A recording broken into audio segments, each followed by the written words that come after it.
Now I'm going to go ahead and move into the upper bomb site and just give you guys a quick showing on some of the spams and tricks you can use up here.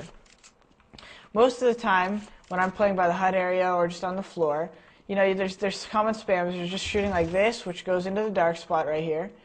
And they're shooting through the hut, obviously, which is just basic stuff. Then you slide over here and you got the squeaky. Most of the spams I like to use, like I said, is right before a team's going to execute. So a lot of times when a team is going to throw their flashes and run out upper, they'll be throwing flashes from this area or right here. So I'm going to try to direct my bullets to that area. So if I'm going to be standing over here in far vent, an obvious thing that I would like to that I spam normally rather is just shooting through the hut window at that dark spot, or maybe shooting to each side of the door. But the thing you got to be aware of, like I said before you start shooting, is you don't want to start unloading on this, because at any second, halfway through your clip, they could open the door and flashes come out. And what happens then? You have 10 bullets left, your teammates are also blind, where you're supposed to be covering their squeaky, and you just lost the bomb site for them. So I think the important thing, like I said, is to always, before you start spamming, think of where the other team might be, also how much time might be left, because they could be executing if there's only 20 seconds left, you never want to start spamming, and just where your teammates are and if they're covering the entrances. So try to always check, hey man, I want to spam the hut right now, can you watch my hut entrance? Yeah, I got it. Alright. So you're going to start spamming, and like I said, occasionally the teams might not be aware of the level of teamwork you have going on, so they might think, since you're spamming so much at different spots, that this is just a random thing you're doing, and they're going to run out and try to frag you. So it's good to try to catch people like that off guard. Now again, like I said, not every spam is just meant to, it's to kill. So if you can, while you're floating around, say you know you have 2 set guys watching your hut and you're outside, that means they can only really come out the squeaky. So what I'm going to do, if I'm spamming a spot like here and waiting for them to come out hut, just spamming through the door and whatnot, I'm just going to make sure I listen for the only ways I could die. So if no one's watching squeaky and I'm spamming hut, the only way I could die is someone opening squeaky and running out, or dropping out the hut window. So you could hear when they drop there, and that's what I'm going to be listening for.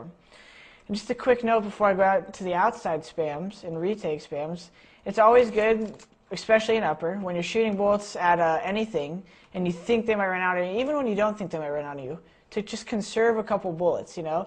If you're going to shoot 30 Colt bullets at the wall right here, and just because you merely think there's a guy in hut, well, obviously at the same time you got to expect him to run out at you without cover always. So that's a good bait and switch without a teammate sometimes, to shoot 15 bullets and control the timing and then switch over to right here with 10 bullets or 5 bullets left and frag the guy. So I'm going to restart the round really quick, and then I'm going to go outside and show you and talk to you guys a little bit about retake spams. Because outside of this map, you definitely have your basic spams. You could be standing by the red box right here and spam squeaky. You could stand at this angle, right next to this wall, and spam right here, and it's spamming right the far vent where they rush if they come out the squeaky. And you have spams like this, where you could stand outside and just simply spam the vent. But the thing I really like to stress on, where you mostly use these spams, is either when they're rushing or retaking. And like I said, for rushing, you really only need to just know the simple lineup. Just spamming here and timing, and the only real extra thing you need to be thinking out is if someone else is watching you outside, because if they are doing a rush, they might be trying to run this route and go to big ladder. So you got to make sure that it wasn't just one guy opening the squeaky and they're not rushing out. So like I said, constant communication with your teammates and being clear on what people are watching will let you know when you can pull off a spam. The main thing I really want to talk about in the last part is retake spams. This is another kind of interesting aspect of spamming because it also requires timing. You can't just do it at any point, obviously. So normally what will happen is they'll plant the bomb, and if you're on a team with a lot of strategy, you guys are going to try to do a retake of the bomb site. This is where you just throw a bunch of set flashes, and you're going to just come in and storm before the bomb blows so you can defuse the bomb. For our team, I know we have a lot of strategies where it's only really required that 3 people are throwing flashes. So when you're on a team like that where you don't really need to be throwing anything, and maybe you're waiting under the ladder to be useful for the spam. So the time on the clock right now is 7:15, and say we're not going to retake till 7 o'clock. Well, I know that if I have 10 seconds, I can use the spam just to see if I could damage the other team. So while I'm waiting, I'm going to run over here. I'm going to spam this wall, spam a little here, spam like the spots I know, and then right at 7 o'clock he's flashing.